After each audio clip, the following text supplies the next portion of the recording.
Good morning everyone. काफ़ी दिनों बाद हम फिर से एक बार हमारे सब्जेक्ट हाइड्रोलिक्स के साथ हैं। आई थिंक 4 से 5 दिन हो गए इस लेक्चर को हमने जो लास्ट लेक्चर पढ़ा था उसमें।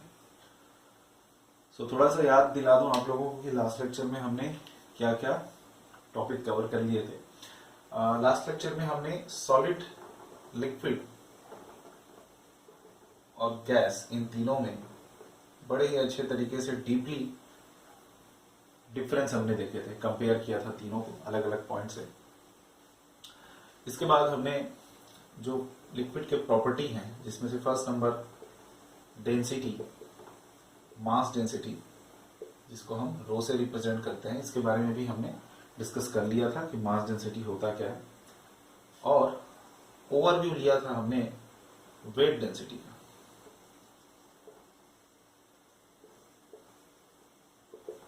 कि आखिर में वेट डेंसिटी क्या है, और मैंने आप लोगों को क्वेश्चन भी पूछा था कि मास और वेट में डिफरेंस क्या होता है। तो कुछ लोगों ने रिप्लाई भी किया है, सही 3 से 4 हैं जिन्होंने अच्छा आंसर दिया है। Very good. आज के लेक्चर में हम इसके आगे के टॉपिक को डील करेंगे, लेकिन उससे पहले मैं एक आप लोगों को एक्सपेरिमेंट करा दूं ताकि और क्लियर हो जाए आपको। और वो किस बेस पे हम करेंगे? कंप्रेसिबिलिटी। मैंने बताया था सॉलिड एक ऐसा सब्सटेंस है जिसको हम कंप्रेस नहीं कर सकते। इसका मतलब ये कि सॉलिड इनकम्प्रेसिबल होता है। लिक्विड की बात करते हैं तो लिक्विड में बहुत ही नेग्लेजिबल कंप्रेसिबिलिटी होती है, इसलिए हम इसको इनकम्प्रेसिबिलिटी के अंतर्गत रखते हैं। इनकम्प्रेसिबल फ्लूइड हम कह देते हैं। गैस कंप्रेसिबल होता है। अब वो कैसे? तो एक छोटा सा एक्सपेरिमेंट है, जल्दी से उसको कर लेते हैं ताकि हमारा कॉन्सेप्ट और अच्छे से क्लियर हो जाए। मेरे पास, जैसे कि मैंने बताया, पदार्थ की 3 अवस्थाएं होती है, सॉलिड, लिक्विड, गैस। तो सॉलिड के लिए मैंने यहाँ पे कुछ चौक रख लिए हैं। लिक्विड के लिए मैंने एक छोटे से प्लेट में वाटर लिया हुआ है, और गैस तो आपके एटमॉस्फेयर में है ही। तो मेरे पास एक इंजेक्शन है, ये हमारा पिस्टन है, जिससे मैं क्या करूंगा, प्रेस करूंगा, और यहाँ पे मैं निक पॉइंट को ऑफ कर दूंगा, क्लोज कर दूंगा, जिससे मुझे इसको दबाना है और देखना है कि वो कंप्रेस हो पाता है कि नहीं। अगर कंप्रेस हो पाया सो वो उसमें कंप्रेशन है, कंप्रेसिबिलिटी है। नहीं हो पाया तो इनकम्प्रेसिबल है। तो सबसे पहले हम सॉलिड से स्टार्ट करते हैं। मैंने चौक के टुकड़े इंजेक्शन के अंदर डाले, उसके ऊपर मैंने लगाया पिस्टन। अब देखिए, ये पिस्टन मैंने चौक के पास पहुंचाया। अब इसके बाद मैं इसको प्रेस करने की कोशिश कर रहा हूं, तो देखिए ये आगे प्रेस नहीं हो रहा है। इसका मतलब क्या हुआ? सॉलिड इज इनकम्प्रेसिबल, कंप्रेस हम नहीं कर सकते। अब मैं थोड़ा सा वाटर ले लेता हूं। वाटर किसका एग्जांपल है? लिक्विड का। और देखते हैं कि वाटर कंप्रेस हो पाता है कि नहीं।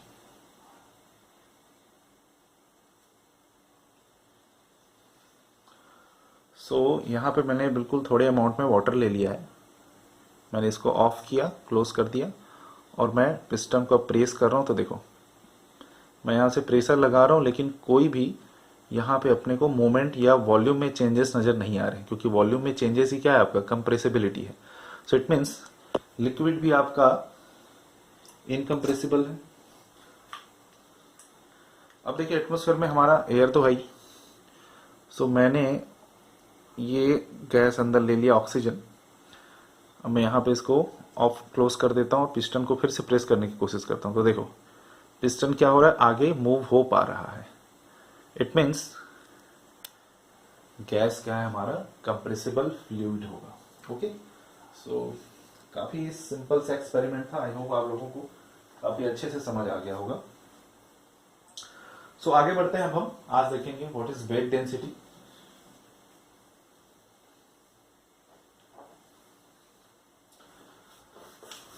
मास और वेट में जो आप लोगों ने डिफरेंस बताया था, बिल्कुल सही था।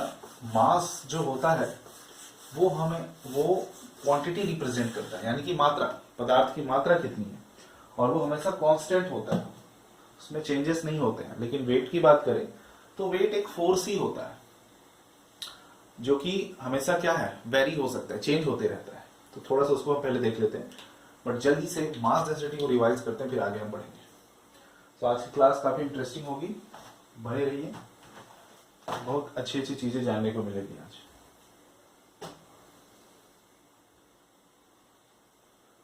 ओके, सो लास्ट लेक्चर में हमने मास डेंसिटी के बारे में देखा था, तो जल्दी से मैं इसको रिवाइज करा देता हूं क्योंकि इसी से ही रिलेट करेगा वेट डेंसिटी। मास डेंसिटी को हम रिप्रेजेंट करते हैं रो से, और रो बराबर होता है हमारा मास अपॉन वॉल्यूम, यानी कि किसी भी लिक्विड के मास और उसके वॉल्यूम यानी कि आयतन के अनुपात को ही हम क्या कहते हैं, मास डेंसिटी कहते हैं। अब देखो, मास की यूनिट होती है केजी, ऐसा यूनिट, और वॉल्यूम की होती है मीटर क्यूब। तो केजी पर मीटर क्यूब हो गया आपका मास डेंसिटी का यूनिट। तो ये तो शायद आप लोगों का क्लियर हो गया था। मैंने कुछ यूनिट भी आपको बताया था कि यूनिट कन्वर्ट हम कैसे करेंगे, तो वो तो आपको याद रखना ही है। जैसे कि मैंने बताया था आपको 1 kg इज इक्वल टू 1000 ग्राम, 1 kilo newton is equal to 1000 newton, और मैंने क्या बताया था,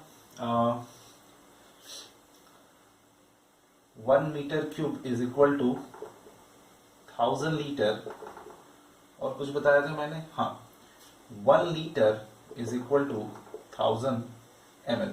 सो ये कोई नई चीजें नहीं है, ये सब आप लोगों को पता होनी चाहिए या फिर पता भी होगी पहले से, क्योंकि हम लीटर, मिलीलीटर ये सब यूज करते ही हैं।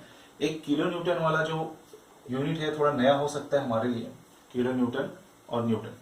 तो याद रखना, 1 किलो न्यूटन बराबर होता है 1000 न्यूटन, और 1 न्यूटन हमारा बराबर होता है 100 ग्राम के। कितने के? 100 ग्राम के। इसको मैं आगे और अच्छे से डील करूंगा जब हम वेट डेंसिटी के बारे में बात करेंगे। तो वहां पे एक बहुत अच्छा कॉन्सेप्ट आपको बताऊंगा, जो नॉर्मली हम बोलचाल की भाषा में बोल देते हैं ना, कि मेरा वेट 50 kg है, मेरा वेट 60 kg है। ये टोटली रॉन्ग है। प्रैक्टिकली देखा जाए तो ये क्या है, आपका गलत है। लेकिन सॉरी, प्रैक्टिकली सही है, थ्योरेटिकली ये पूरी तरह से क्या है, गलत है। ठीक है।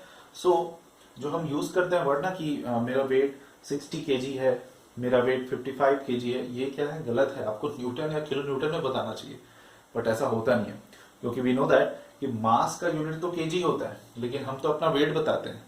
तो वेट के लिए केजी का क्यों यूज करते हैं, करना ही नहीं चाहिए। सो ये थोड़ा आगे जाएंगे तो और अच्छे से क्लियर होगा जब वेट डेंसिटी की बात करेंगे। चलिए, तो ये हमने लास्ट लेक्चर में कवर कर लिए थे। यूनिट कैसे कन्वर्ट करना है, यूनिट को कैसे चेंज करना है, ये आपको पता होना चाहिए। मैं तो ये कहूंगा कि आप लोग कॉपी के पीछे पेज में जितने भी यूनिट से रिलेटेड मैं पॉइंट्स आपको बताऊंगा उसको आपको नोट करते जाना है, क्योंकि हाइड्रोलिक्स आपका पूरे न्यूमेरिकल बेस्ड सब्जेक्ट है। 60% न्यूमेरिकल होगा इसमें, यानी कि आपको पूरे कैलकुलेशन करने होंगे। सो बहुत यूज होने वाला है यूनिट।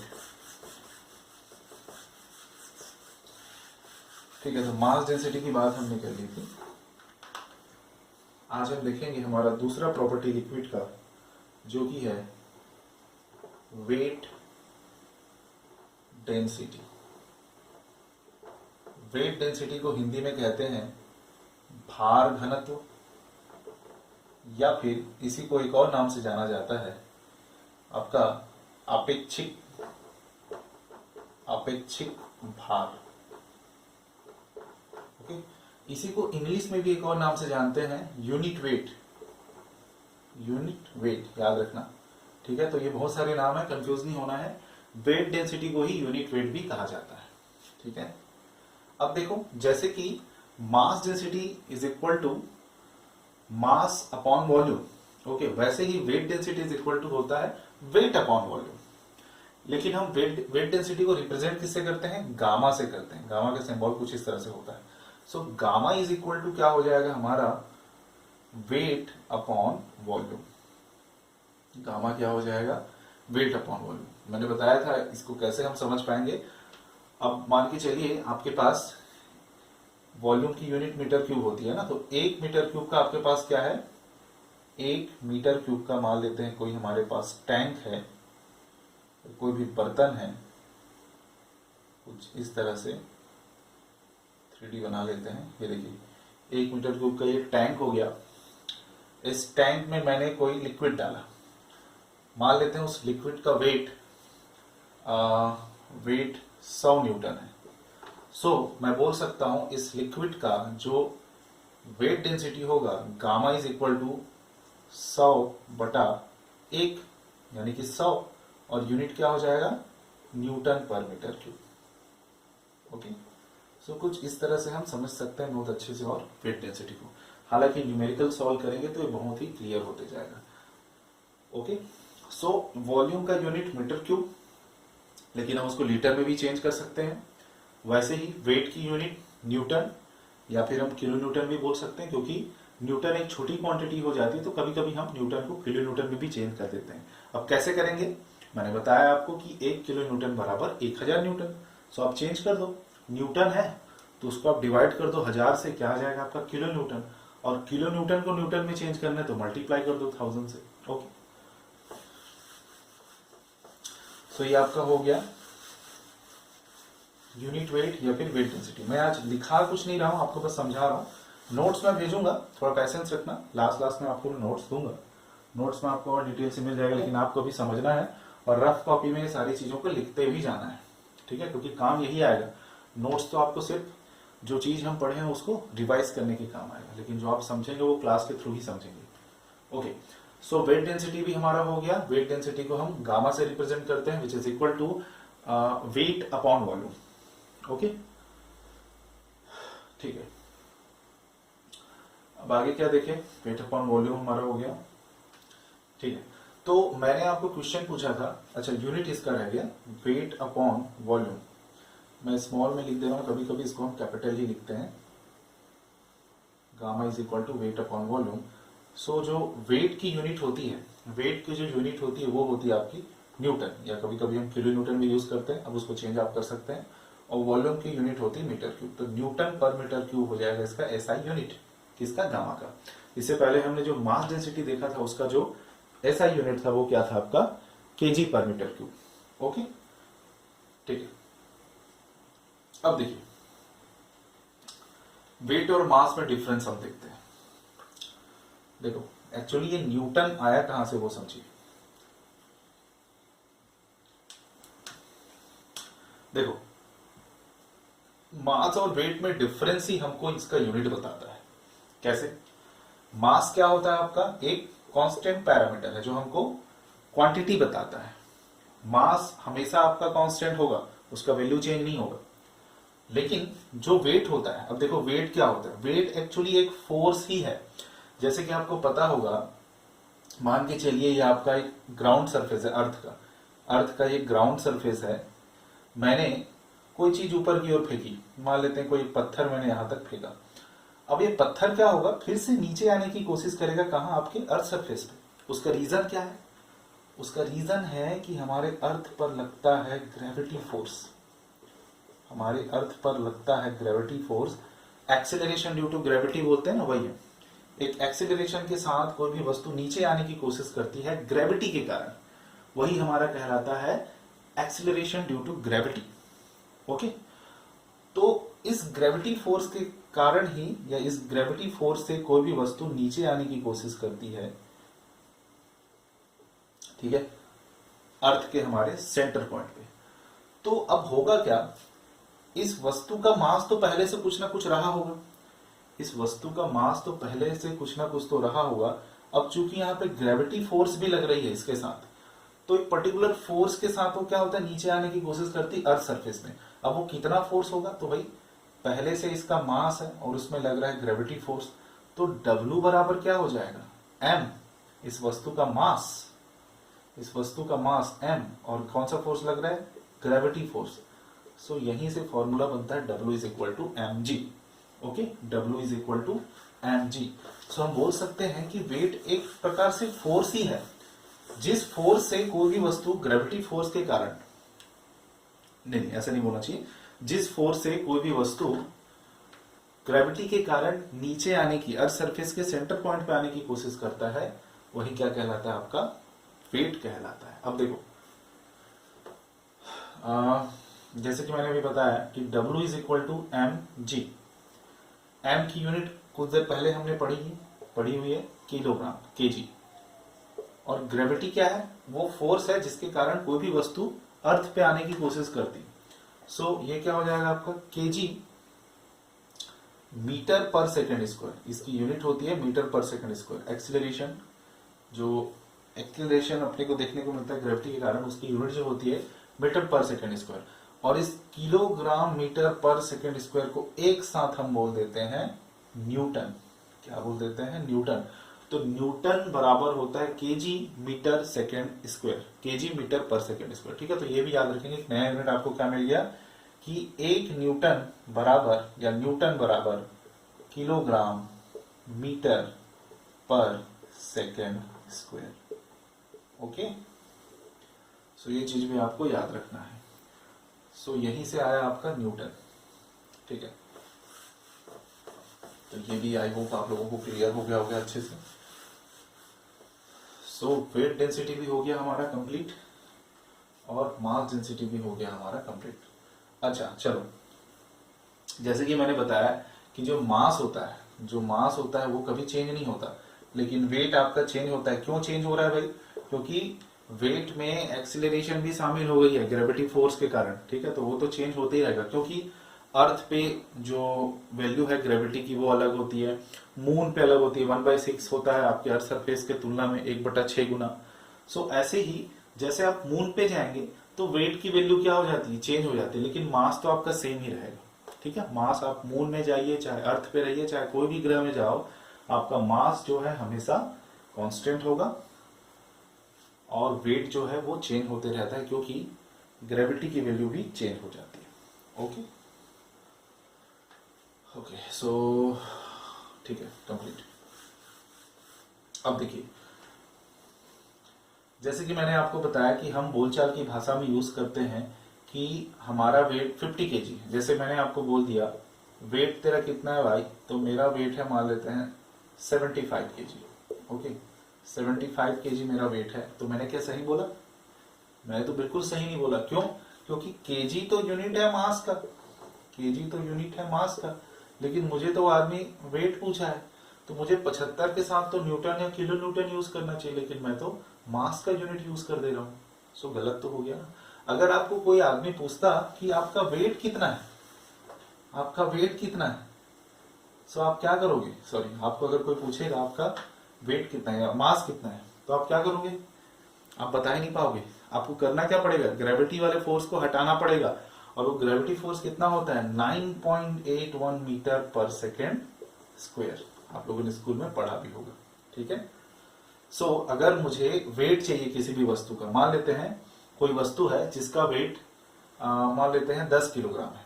कोई वस्तु है जिसका वेट क्या है? 10 केजी है। 10 केजी क्या है? उसका मास है। सॉरी, मैं वेट बोल दिया ना, देखो यही होता है, आदत पड़ गया हम लोग का।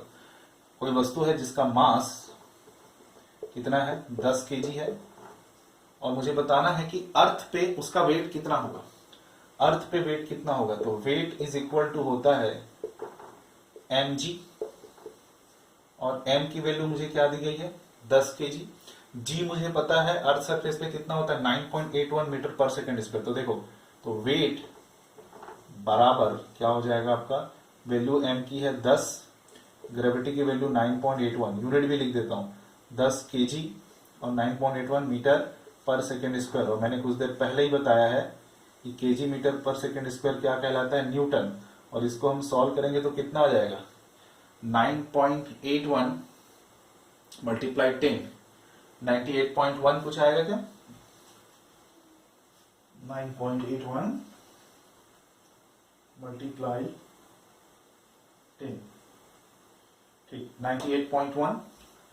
सो 98.1 मेरा क्या होगा? न्यूटन। 98.1 न्यूटन मेरा क्या होगा? वेट होगा। ठीक है, सो आपको ऐसे अपना वेट कैलकुलेट करना है। ठीक है, अब देखो आपको एक बहुत जबरदस्त चीज बताता हूं जिससे आप किसी को भी इंप्रेस कर सकते हो। ओके, किसी को भी कहने के मतलब स्टडी के पॉइंट ऑफ व्यू से। अगर आपको कोई पूछा कि बता भाई या फ्रेंड जो भी हो कि तेरा वेट कितना है, बताओ तुम्हारा वेट कितना है, सो आप केजी में आंसर मत देना, आप किस में आंसर देना? न्यूटन या किलोमीटर में। अब देखो कैसे, अब देखो कैसे, इसको ध्यान से देखना, बड़ा मजेदार है। 1 न्यूटन बराबर होता है 100 ग्राम के। क्या बोला मैंने? 1 न्यूटन बराबर होता है 100 ग्राम का। अब देखो, आप लोगों ने इंजीनियरिंग मैकेनिक्स भी पढ़ा है, बहुत सारे आप जब फोर्स वगैरह की बात करते होंगे, लामीज थ्योरम हो गया, फ्रिक्शन देखा होगा, बहुत सारी चीजें, बहुत सारे टॉपिक आपने फिजिक्स से पढ़े होंगे। तो वहां पे न्यूटन, किलो न्यूटन यही यूनिट यूज होता है फोर्स के लिए, ठीक है ना। वेट, फोर्स के लिए न्यूटन, किलो न्यूटन, ये सब आपका यूनिट यूज होता है। लेकिन हम इमेजिन नहीं कर पाते एक्चुअली, न्यूटन, किलो न्यूटन बस बोल देते हैं, बट इमेजिन नहीं हो पाता हमसे।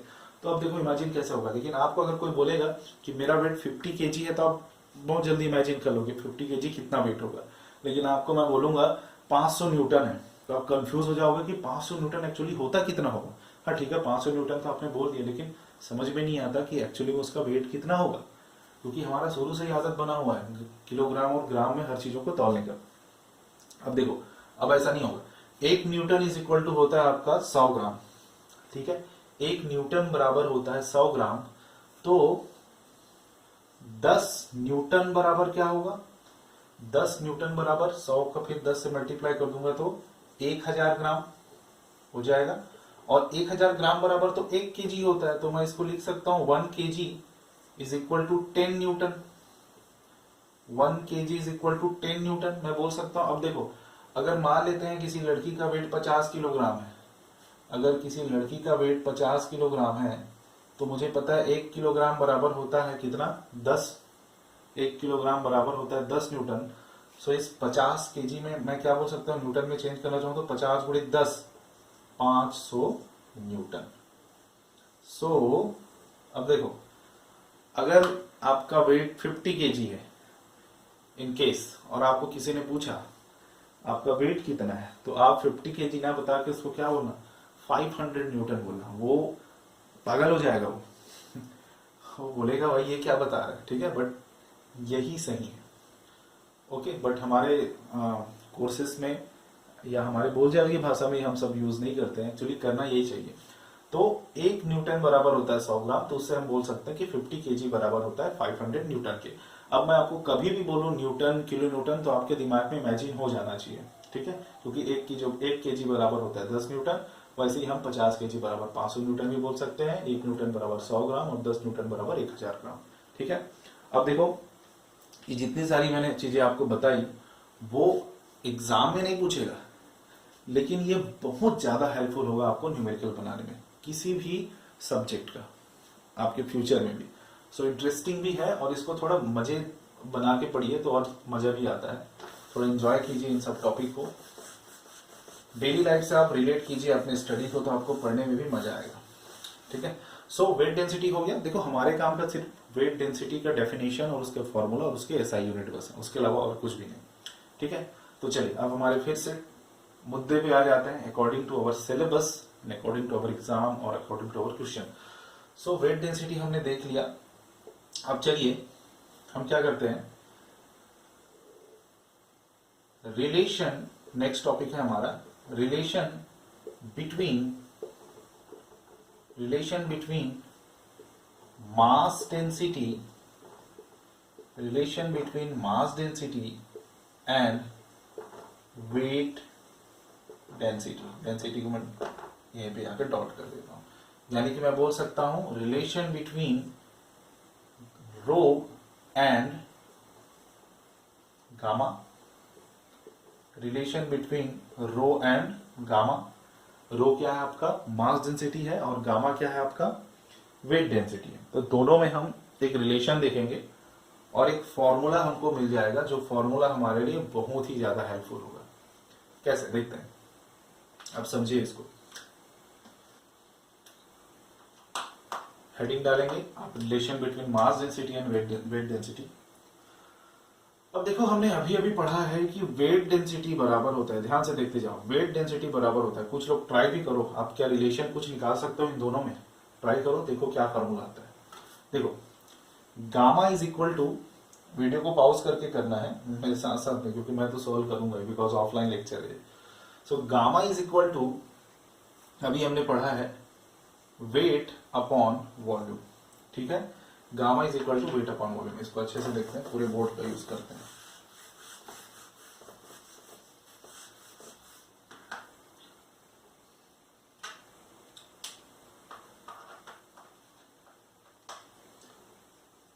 गामा इज इक्वल टू होता है वेट अपॉन वॉल्यूम, ठीक है। और हमको ये भी पता है कि वेट बराबर क्या होता है, gamma is equal to M G upon V. अब ये कहां से आया भाई? बिकॉज वी नो दैट कि W is equal to weight is equal to mass into gravitation force, gravity force. Okay, so हमने W की जगह क्या लिख दिया? M G. और हमें यह भी पता है कि मास अपॉन वॉल्यूम क्या होता है? मास पर यूनिट वॉल्यूम या मास अपॉन वॉल्यूम या फिर the ratio of mass and volume of any liquid is called mass density, तो मैं इसको ऐसे भी लिख सकता हूं, gamma is equal to M by V into G. और एम बाई वी क्या होता है हमारा? किसके बराबर होता है? मास डेंसिटी का। और मास डेंसिटी को हम किससे रिप्रेजेंट करते हैं? गामा से, सॉरी रो से। So gamma is equal to मैं क्या लिख सकता हूं? रो जी। बहुत छोटा सा और प्यारा सा रिलेशन हमने देखा और एक फॉर्मूला निकाला कि गामा इज इक्वल टू रो जी। तो गामा यानी कि वेट डेंसिटी, ये तो क्या था आपका? वेट डेंसिटी था और ये यूनिट वेट था। तो गामा वेट डेंसिटी या यूनिट वेट निकालने के लिए एक और फॉर्मूला आ गया हमारे पास, गामा इज इक्वल टू रो जी। अब रिलेशन कैसे हुआ यहाँ पे गामा और रो के बीच में? क्योंकि इस फॉर्मूले में गामा भी आ रहा है, रो भी आ रहा है, वेट डेंसिटी भी आ रहा है, मास डेंसिटी भी आ रहा है। ठीक है, तो वही तो रिलेशन होता है। आपका रिलेशन जो है फैमिली के साथ इसलिए क्योंकि वो सब उसमें इंक्लूड है। ठीक, सो ये आपका रिलेशन मास डेंसिटी और वेट डेंसिटी के बीच में। ठीक है, तो क्या फॉर्मूला मिला हमारे पास? गामा इज इक्वल टू रो जी। ठीक है, अब मैं अगर आपको बोलूं कि चलिए यूनिट वेट ऑफ वाटर निकाल के दिखाइए, मैं आपको बोलूं यूनिट वेट ऑफ वाटर निकाल के दिखाइए, यानी कि गामा W निकालना है, W मीन्स वाटर। तो क्या मैं निकाल सकता हूं? ट्राई कीजिए। अगर मैं आपको बोलूं यूनिट वेट ऑफ मर्क्यूरी निकालिए, Hg से हम रिप्रेजेंट करते हैं मर्क्यूरी को। अगर मैं आपको बोलूं यूनिट वेट ऑफ एयर निकालिए, तो क्या आप निकाल सकते हो? बिल्कुल निकाल सकते हो। अगर आपको मास डेंसिटी पता होगा वाटर का तो हम निकाल सकते हैं। अगर आपको मास डेंसिटी पता होगा मर्क्यूरी का तो आप निकाल सकते हैं। एयर का भी मास डेंसिटी पता होगा तो आप यूनिट वेट या वेट डेंसिटी निकाल सकते हैं। तो थोड़ा ट्राई कीजिए, 30 सेकंड का टाइम देता हूं, आप नीचे कमेंट भी करेंगे आंसर।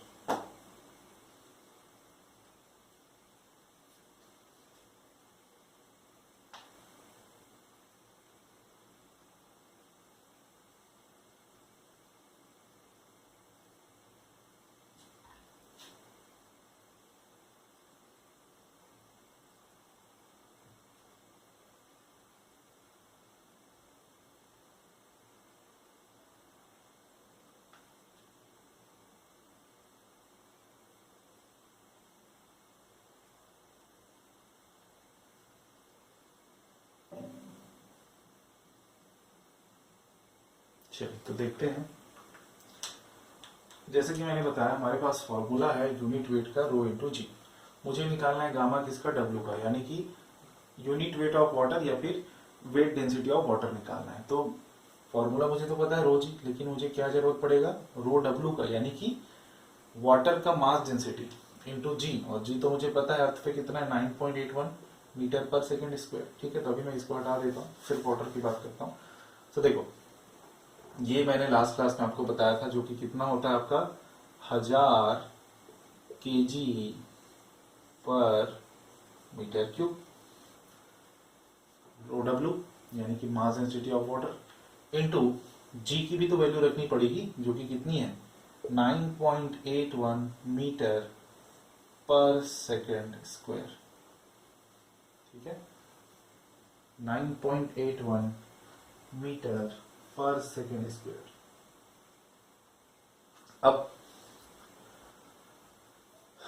अब देखो, इस दोनों को मल्टीप्लाई तो करना पड़ेगा। मैं यूनिट के साथ लिख रहा हूं ताकि कंफ्यूजन ना हो। अब देखो, मैं इसको ऐसा लिख सकता हूं 1000 इंटू 9.81 और यूनिट क्या है आपका, एक साथ अब मल्टीप्लाई इसको भी कर देते हैं, केजी पर मीटर क्यूब इंटू मीटर पर सेकेंड स्क्वायर। ठीक है, अब देखो अगर मैं इसको सॉल्व करता हूं 1000 इंटू 9.81 को, तो कितना आ जाएगा हमारे पास, कितना आ जाएगा 9000, चेक कर लेते हैं, लगभग आपको 9000 कुछ मिलेगा। 1000 मल्टीप्लाई 9.81 इज इक्वल टू 9810, यानी कि 9810। अब बात आ जाती है यूनिट क्या होगा, अब बात आ जाती है यूनिट क्या होगा। अब देखो स्टार्टिंग में ही जब हमने वेट डेंसिटी पढ़ा तो वेट डेंसिटी का यूनिट क्या होता है, न्यूटन पर मीटर क्यूब। ठीक है भाई, कैसे, यहाँ पे भी उसको तो सेटिस्फाइड करना पड़ेगा। तो देखो मैंने एक और आपको फॉर्मूला बताया था कि केजी, क्या बताया था मैंने कि केजी मीटर पर सेकेंड स्क्वायर, ये क्या कहलाता है आपका, न्यूटन, 1 न्यूटन या फिर न्यूटन, और नीचे तो मीटर क्यूब है ही, तो बन गया आपका न्यूटन पर मीटर क्यूब। तो इसका यूनिट क्या हो जाएगा, न्यूटन पर मीटर क्यूब। इसका वैल्यू आ गया आपका गामा ऑफ डब्ल्यू, या फिर यूनिट वेट ऑफ वाटर, या फिर वेट डेंसिटी ऑफ वाटर हमको मिल गया कितना, 9810 न्यूटन पर मीटर क्यूब। ये सारे वैल्यू हम डायरेक्टली जब न्यूमेरिकल सॉल्व करेंगे आगे हमारे आने वाले चैप्टर में तो यूज करेंगे। मैं क्लास को स्टार्टिंग का स्लो और बहुत ज्यादा डीप इसलिए रख रहा हूं क्योंकि ये सब डायरेक्टली यूज होंगे, वहां पे मैं कोई डील नहीं करूंगा ये सब चीजें कि कहां से क्या आया। सो इसलिए हालांकि हमारा ये चैप्टर ओनली 5 मार्क्स का है, लेकिन ये 5 मार्क्स का चैप्टर हमारे आने वाले चैप्टर के लिए इतना ज्यादा इंपॉर्टेंट होगा कि अगर ये समझ नहीं आया तो बाद में बहुत प्रॉब्लम हो जाएगा। ओके, तो धीरे धीरे अभी चलने का कारण वही है क्योंकि ये सारी चीजों को समझना बहुत ज्यादा जरूरी है। So unit weight of water हमारे पास कितना आ गया, 9810 न्यूटन पर मीटर क्यूब। अब देखिए मैंने आपको ये भी बताया था कि वेट की यूनिट जो होती है वो किलो न्यूटन भी होती है, तो मैं चाहूँ तो इसको किलो न्यूटन पर मीटर क्यूब भी लिख सकता हूँ। देखो गामा डब्ल्यू बराबर मेरे पास आया है 9810 न्यूटन पर मीटर क्यूब। ओके, अगर मैं चाहता हूँ इसको किलो न्यूटन पर मीटर क्यूब में चेंज करना तो न्यूटन को बस किलो न्यूटन में चेंज करना पड़ेगा। ठीक है, तो मैंने आपको बताया है कि 1 किलो न्यूटन बराबर होता है 1000 न्यूटन। सो भाई न्यूटन तो है, मुझे क्या करना है, किलो न्यूटन में लाना है, तो 1000 से मैं क्या कर देता हूँ, 1000 से मैं क्या कर देता हूँ, डिवाइड कर देता हूँ। 1000 से मैं इसको डिवाइड कर दूंगा, सो कितनी वैल्यू आ जाएगी, कितनी वैल्यू आ जाएगी, 9.81 ही तो आएगी, है ना। 9810 को डिवाइड कर दूं 1000 से तो कितना आएगा, 9.81।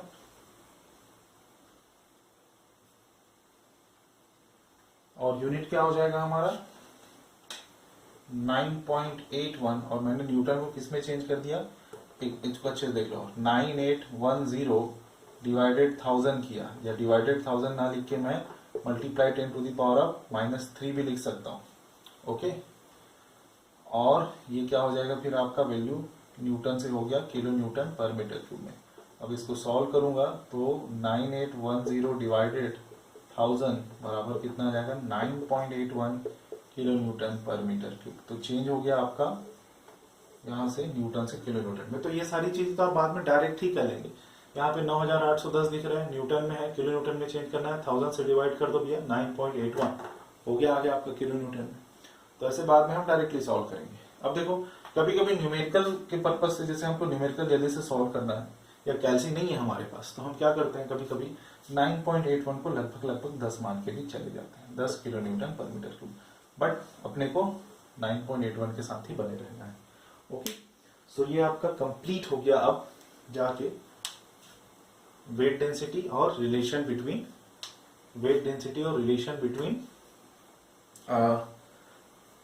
गामा एंड रो, यानी कि weight density and mass density. Okay, so I hope कि आप लोगों को अच्छे से क्लियर हो गया होगा। अब देखो आप लोगों को ये क्वेश्चन है, सबको सॉल्व करना है, और ग्रुप में आंसर ना भेज के मुझे इंडिविजुअली आंसर भेजना। ग्रुप में भी वही है, कॉपी कर देंगे कुछ लोग, और कुछ लोग को तो खैर होश ही नहीं अभी भी।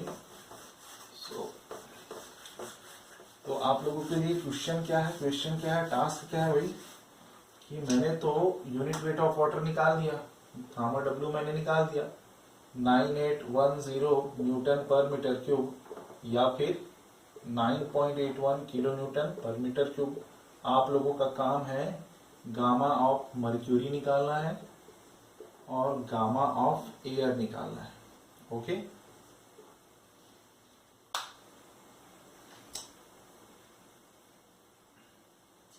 गामा ऑफ मर्क्यूरी निकालना है और गामा ऑफ एयर निकालना है।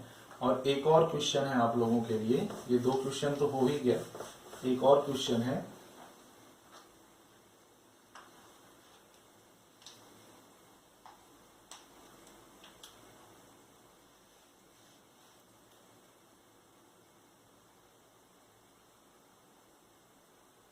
ओके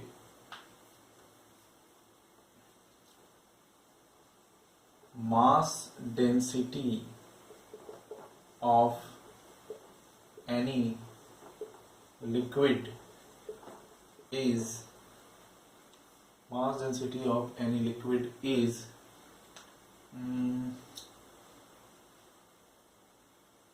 थोड़ा सा मुझे क्वेश्चन बनाने दो रुको। mass density of any liquid is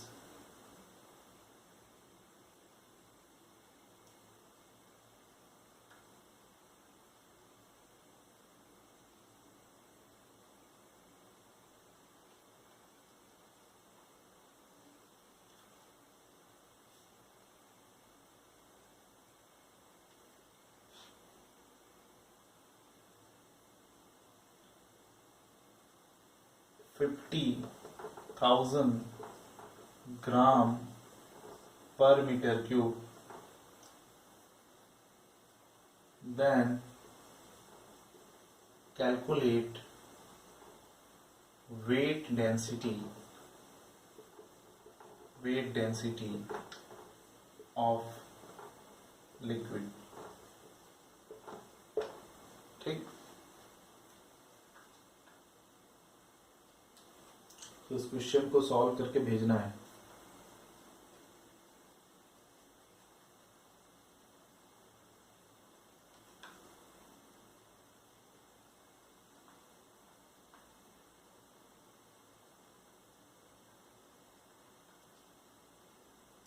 और यूनिट रहेगा आपका न्यूटन पर मीटर क्यूब में या किलो न्यूटन पर मीटर क्यूब में, खैर वो आप लोग के लिए। तो ये क्वेश्चन है आप लोग के लिए, इसको मुझे बना के आप लोगों को भेजना है। ठीक है, तो देखो 3 क्वेश्चन हो गए आप लोग के लिए। एक तो आपको निकालना है गामा ऑफ Hg यानी कि मर्क्यूरी, गामा ऑफ एयर, और एक क्वेश्चन आपको ये सॉल्व करना है। तो 3 क्वेश्चन है। मास डेंसिटी आपको किसी लिक्विड का दिया हुआ है, आपको क्या निकालना है, इस लिक्विड का वेट डेंसिटी निकालना है। ओके, सो ये क्वेश्चन है। फिर नेक्स्ट लेक्चर में हम देखेंगे, आज के लिए इतना ही। नेक्स्ट लेक्चर में हम क्या देखेंगे, जो हमारा थर्ड प्रॉपर्टी है विच इज स्पेसिफिक ग्रेविटी, तो उसके बारे में हम देखेंगे। ओके, सो आज के लेक्चर में इतना ही। आज की लेक्चर थोड़ी सी स्लो थी आई थिंक, बिकॉज बहुत सारी ऐसी चीजें थी जिसको डिटेल से समझना हमारे लिए इम्पोर्टेंट था।